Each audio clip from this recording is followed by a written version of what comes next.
नमस्कार, मैं हूं खान। दिन भर की खबरों में सबसे पहले डालते नजर आज के मुख्य समाचारों पर। 7 दिन बाद भी मुकदमा दर्ज नहीं, मार्केट बंद रख धरना प्रदर्शन की चेतावनी। पुलिस ने भूमाफिया के दबाव में कार्रवाई नहीं करने पर लगाया आरोप।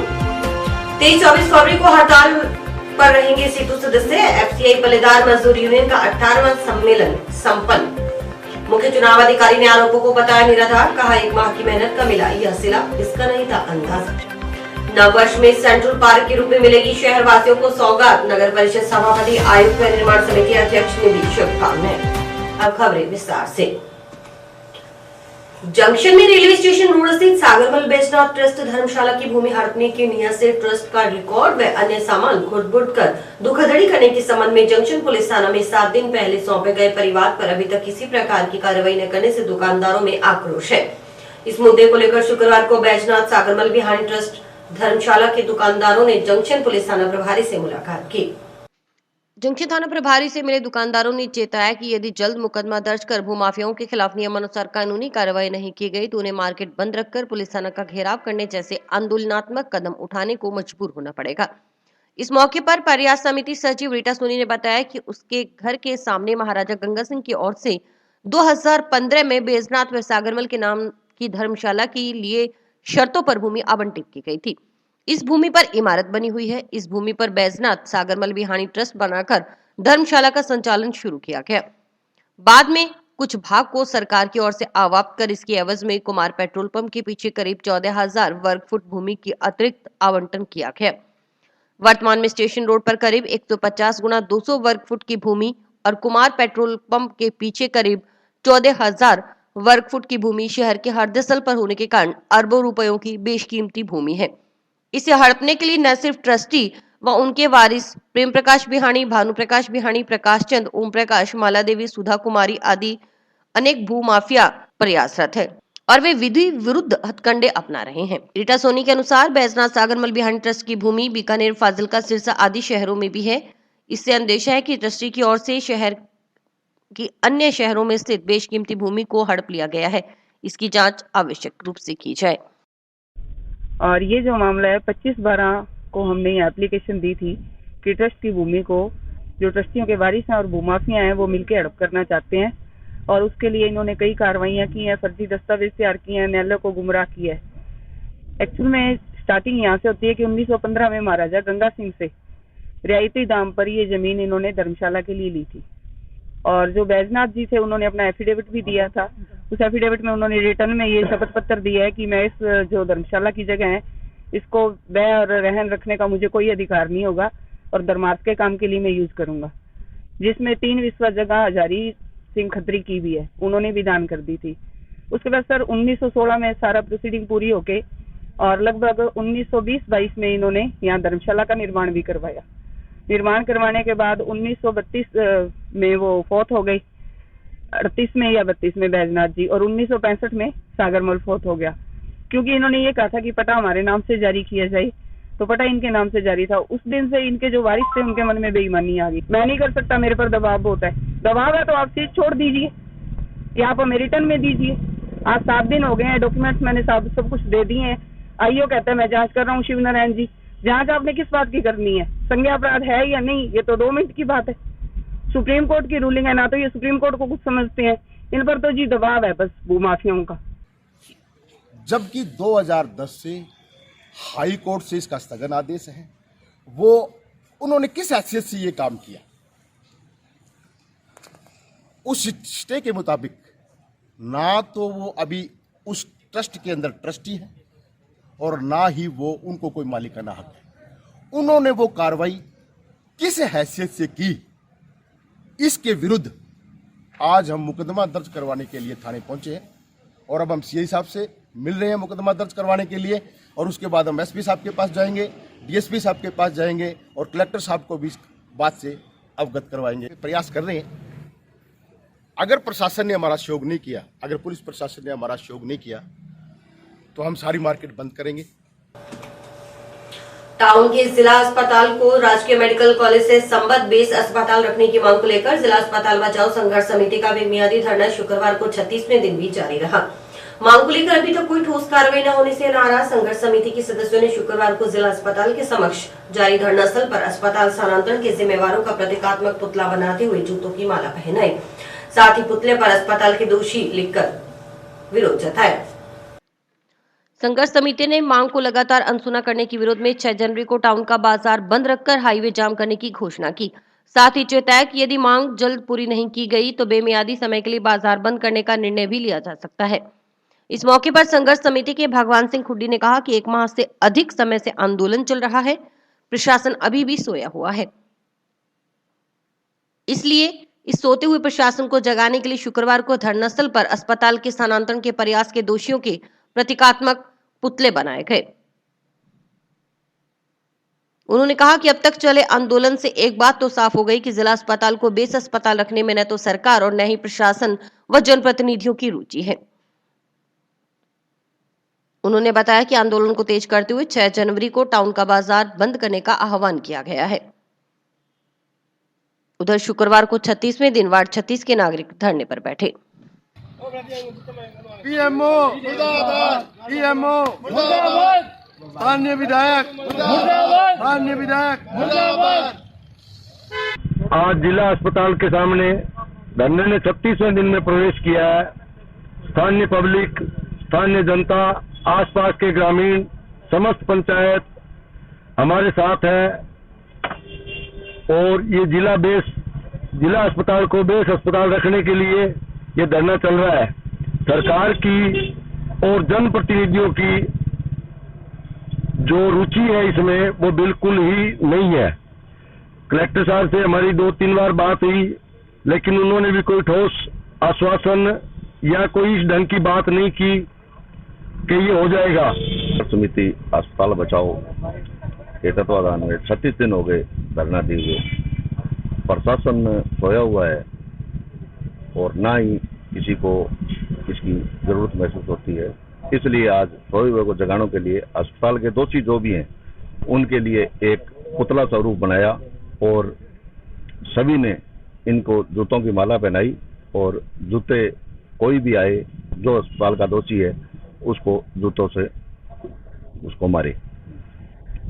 अगर ये हमारी मांग नहीं मानी जाती है तो उसका जिम्मेवारी जो भी होगी वो प्रशासन की होगी।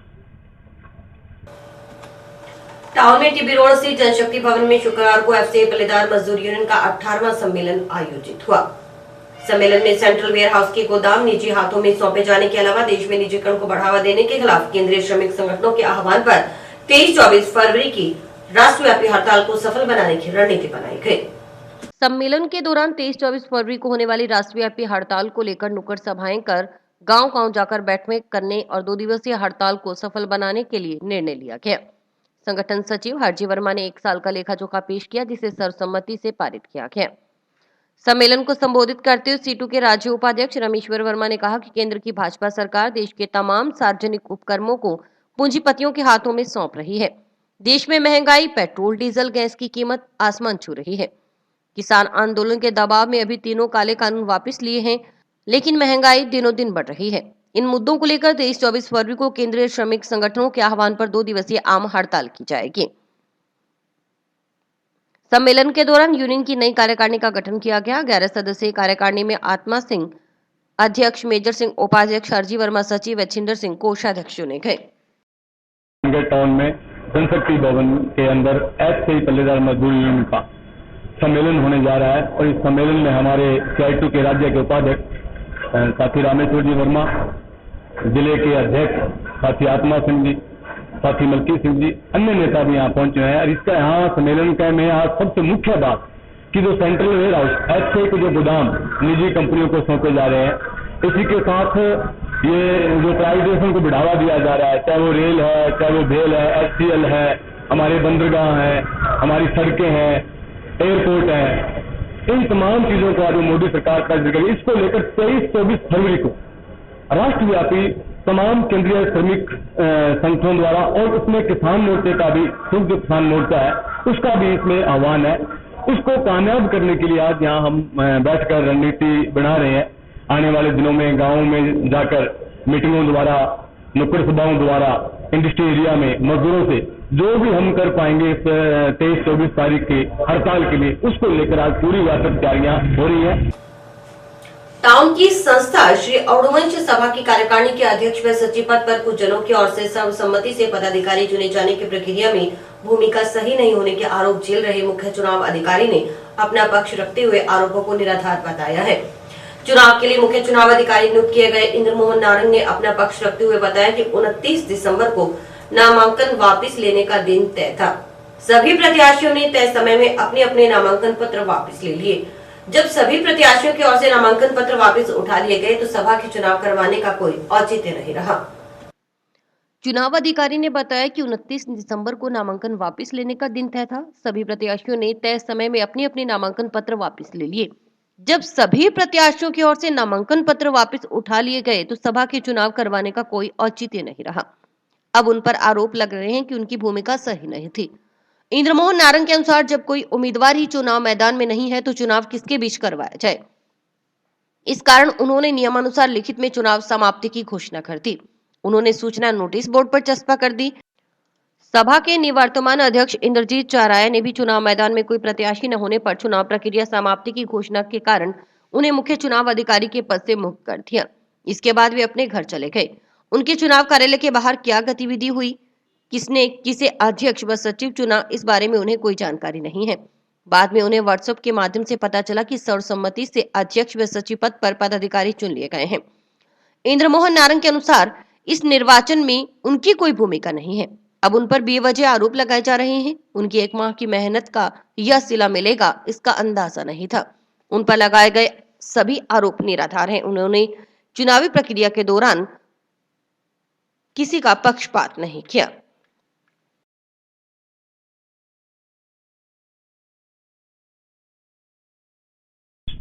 सभी तय समय के अनुसार सभी जितने प्रत्याशी इस मैदान में खड़े हुए थे, उन्होंने सबने अपने अपने नामांकन पत्र वापस ले लिए थे। और पहले 4 हमारे पास शुरू में 4 हमारे पास प्रत्याशियों के नाम पत्र वापसी के लिए नामांकन पत्र वापस दिए गए। उसके बाद 12 के 12 जितने बाकी शेष चुनाव मैदान में ले रहे गए तो उनके भी हमारे पास नामांकन पत्र वापस आ गए। और तय समय के बीच में हमने जो ये प्रक्रिया के लिए जब सभी नामांकन पत्र वापस आ जाते हैं तो कोई चुनाव कराना उचित नहीं रहता। और चुनाव मैदान में कोई भी कैंडिडेट नहीं था जिसकी वजह से हम आगे चुनाव करवा पाते। आगे जो ये मीडिया में मेरे ऊपर इस बात का ये उछाला जा रहा है कि ये कहा जा रहा है कि चुनाव अधिकारी की जो भूमिका बहुत सही नहीं थी, मैं उस संबंध में ये कहना चाहूंगा कि जब चुनाव के मैदान में कोई व्यक्ति नहीं होता तो उसमें चुनाव अधिकारी किसके चुनाव करवाए। तो मैंने अपने चुनाव अधिकारी के रूप में जो भी प्रेस विज्ञप्ति निकाल करके और जो भी जितने भी थे मैंने ये समाप्त कर दिया, अपनी चुनाव की समाप्ति की घोषणा कर दी।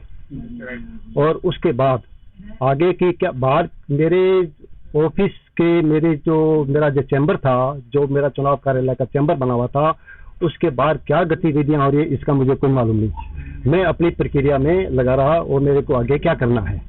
जब मेरे को ये मैंने सारी प्रक्रिया पूरी कर दी, उसके बाद मैंने अपना जो ये प्रेस विज्ञप्ति का नोटिस मैंने नोटिस बोर्ड पे लगवा दिया। उसके बाद मेरे पास जो वर्तमान कार्यकारिणी अध्यक्ष और औरवंश सभा के अध्यक्ष इंद्रजीत चाराया, उन्होंने कहा कि आपने जो भी उन्होंने मेरे को लेटर दिया, उन्होंने ये कहा कि आपने जिस खूबी से इस कार्य को निभाया है और आपकी जो कोई चुनाव मैदान में कोई व्यक्ति नहीं है, कोई कैंडिडेट नहीं है, इसलिए आपने चुनाव क्रिया को समाप्त कर दिया है। मैं कहा बिल्कुल। उसके बाद क्या हुआ इसका मुझे किसी प्रकार का कोई इल्म नहीं है।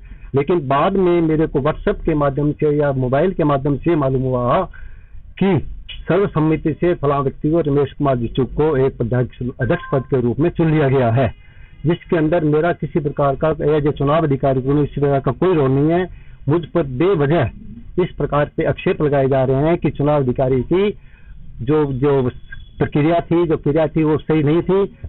लेकिन उसका सिला मुझे को ये दिया गया कि मेरी 1 महीने की मेहनत को 20-25 दिन जो मैंने अपना दिन रात एक करके मेरी टीम के द्वारा इस कार्य को मैंने लगाया, लेकिन उसका मुझे कोई खामियाबा ये मिला कि मेरी जो चुनाव प्रक्रिया के मुझ पर शक किया जाता है।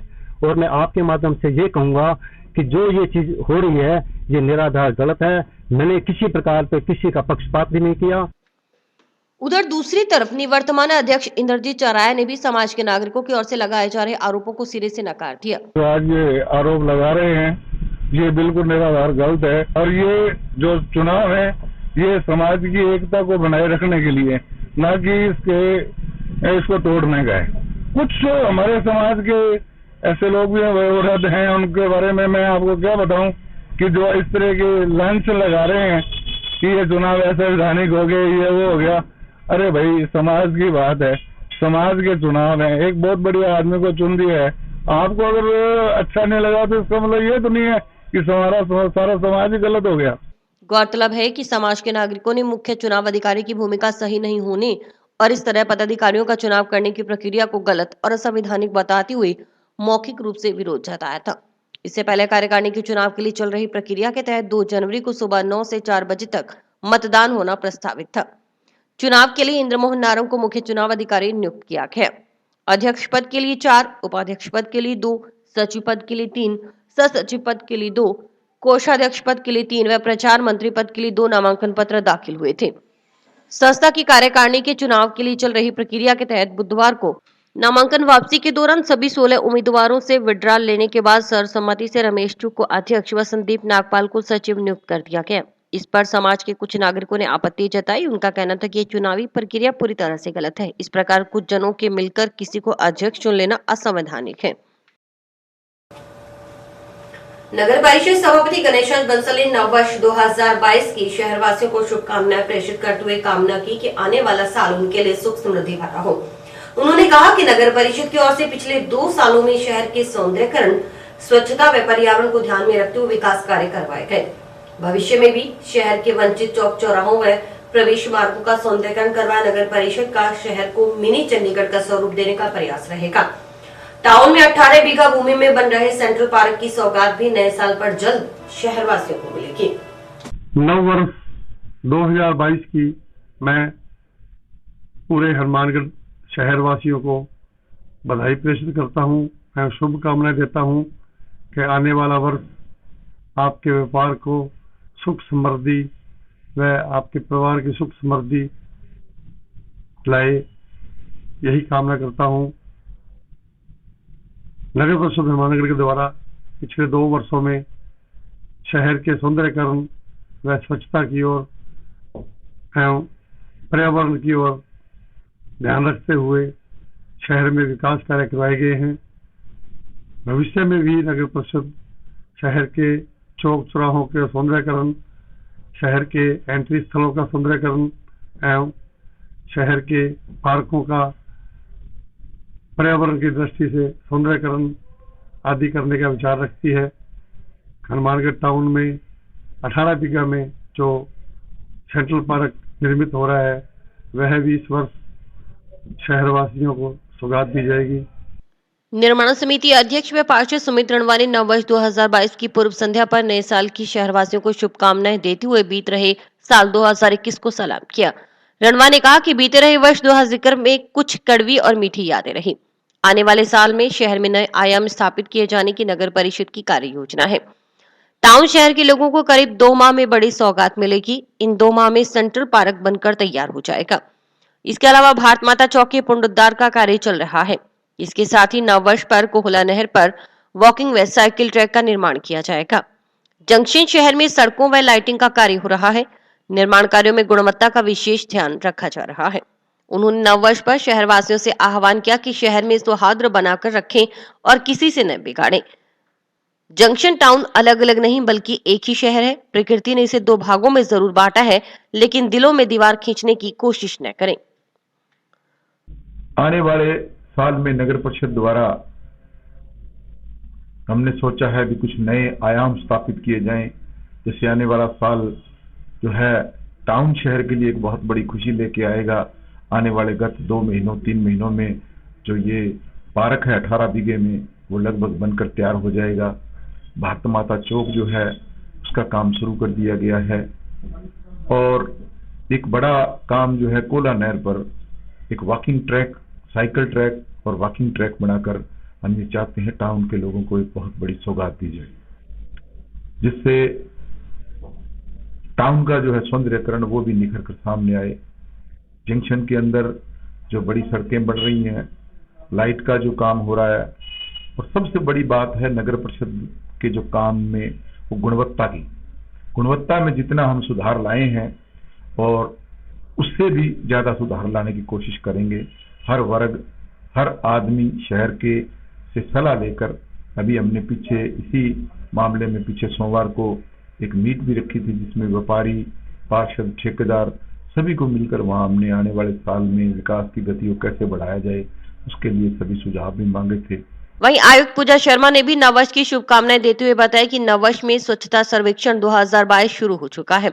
नगर परिषद का यह पूरा प्रयास रहेगा कि सर्वेक्षण में अधिक से अधिक आगे आए। इसके लिए सिटीजन फीडबैक कार्यक्रम भी रखा गया है, इसलिए शहर के अधिक से अधिक लोग स्वच्छता सर्वेक्षण में हिस्सा लें। वर्तमान में नगर परिषद के 42 ऑटो टिपर चल रहे हैं। इनके जरिए घर घर से कचरा संग्रहण किया जा रहा है। इससे शहर को साफ सुथरा रखने में योगदान मिलेगा। सर्वेक्षण 2022 शुरू हो चुका है, तो नगर परिषद हनुमानगढ़ का ये पूरा प्रयास रहेगा कि भी इस सर्वेक्षण में अधिक से अधिक अंक लाएं, और इसके लिए सिटीजन फीडबैक का भी एक रखा गया है। तो सभी लोगों से अपील है कि भी स्वच्छता सर्वेक्षण में ज्यादा से ज्यादा पार्टिसिपेट करें और भाग लें। बिजली बिलों के नाम पर की जा रही लूट के विरोध में आंदोलनरत आम आदमी पार्टी कार्यकर्ताओं ने भिक्षावृत्ति कार्यक्रम के तहत शुक्रवार को चौथे दिन जंक्शन रेलवे स्टेशन पर भिक्षा मांगी। हाथों में कटोरे लेकर कार्यकर्ताओं ने पार्टी की जिला संयोजक सुरेंद्र बेनीवाल के नेतृत्व में स्टेशन परिसर के अलावा ट्रेनों में सवार यात्रियों से भी भिक्षा मांगी।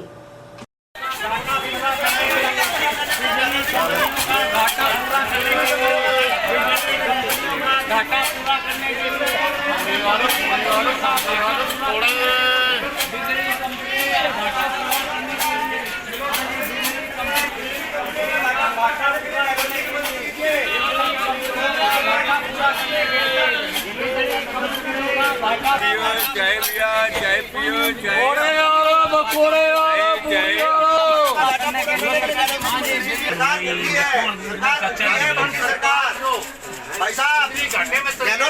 आम आदमी पार्टी जिला हनुमानगढ़ की पूरी टीम बिजली दरों की वृद्धि के खिलाफ पिछले 19 दिन से आंदोलनरत है, और इसी मंगलवार को हमने बिजली कंपनियों को घाटा पूरा करने के लिए एक मुहिम चलाई है कि हम सरकार की किस तरीके से मदद करें।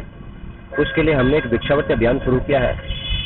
आज उसका चौथा दिन है, और आज चौथे दिन हमारी टीम के साथियों ने जंक्शन रेलवे प्लेटफार्म पर और ट्रेन के अंदर जो भिक्षा मांग करके सरकार का घाटा पूरा करने का प्रयास किया है। बड़े दुर्भाग्य से कहना पड़ रहा है कि कोरोना काल में जहां दिल्ली की सरकार ने जमकर लोगों को राहत दी, वहीं राजस्थान की सरकार ने जमकर के लूटा है। कोरोना से लेकर के पिछले मार्च 2020 से लेकर के अब तक बिजली के दामों में 4 बार बढ़ोतरी की जा चुकी है, और अभी हाल ही में 33 पैसा प्रति यूनिट जो है वो फ्यूल सरचार्ज लगाया है। राजस्थान भारत का पहला राज्य है जिसमें सबसे महंगा पेट्रोल और डीजल दिख रहा है, और फिर भी फ्यूल सरचार्ज लगाया जा रहा है। इसी मुद्दे को लेकर के हमने लोगों की जन भावना के अनुसार, लोगों की राय के अनुसार ये भिक्षावृत्ति का अभियान चलाया है। और बड़े दुर्भाग्य से कहना पड़ रहा है कि हमारी 4 दिन की अथक मेहनत के बाद आज तक जो है वो 2000 रुपए भी लोगों ने भिक्षावृत्ति में नहीं दिए। बड़े दुर्भाग्य की बात है, लोगों के पास पैसा नहीं है। कोरोना से लोगों के काम धंधे चौपट हुए हैं। राजस्थान के लोगों की आर्थिक स्थिति वैसे ही डावाडोल है, क्योंकि राजस्थान जो है वो कृषि प्रधान राज्य है, और उसमें भी जो अधिकतर हिस्सा है वो वर्षा पर आधारित है। तो ऐसे में लोगों की जेब में पैसा नहीं है, और राजस्थान की सरकार जो है वो डाका डाल करके लोगों की जेबें खाली करना चाह रही है। हम इसका खुल करके विरोध करते हैं। और अभी वक्त है एक ब्रेक का।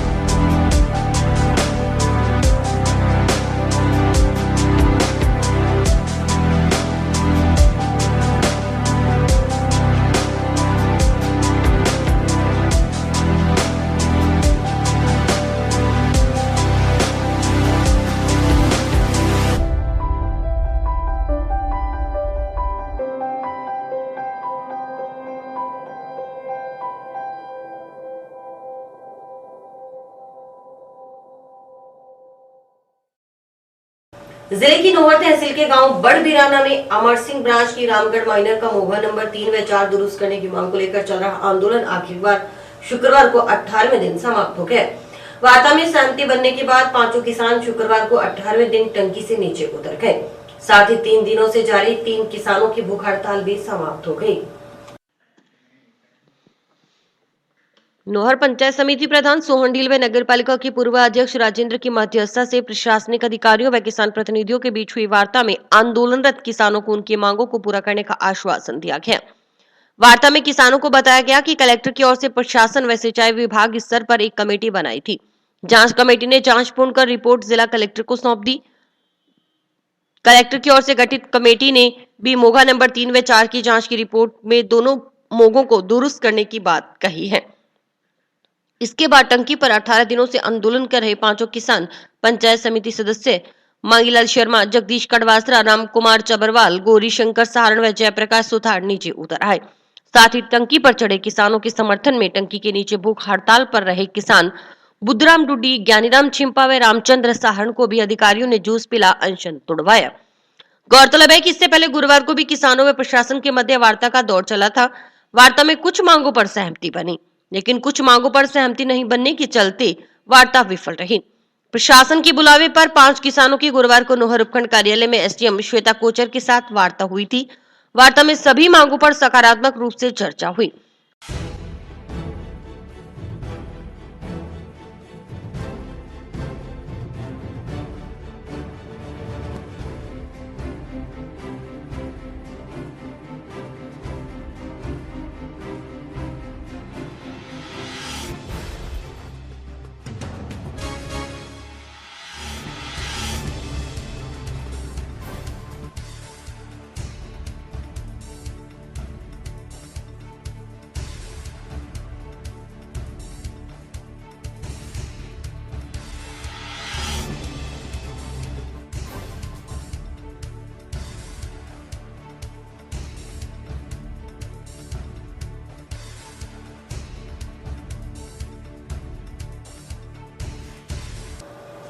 नए साल 2022 के आगमन की पूर्व संध्या पर सीटू के राज्य उपाध्यक्ष रामेश्वर वर्मा ने कहा कि 2021 का साल अपने साथ कई दुखद घटनाएं समेटकर विदाई ले रहा है।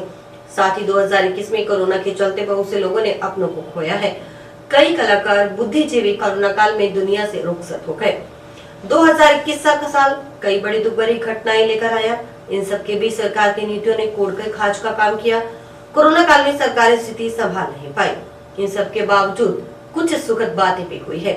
इनमें 3 काले कृषि कानूनों को केंद्र सरकार की ओर से रद्द करना भी शामिल है।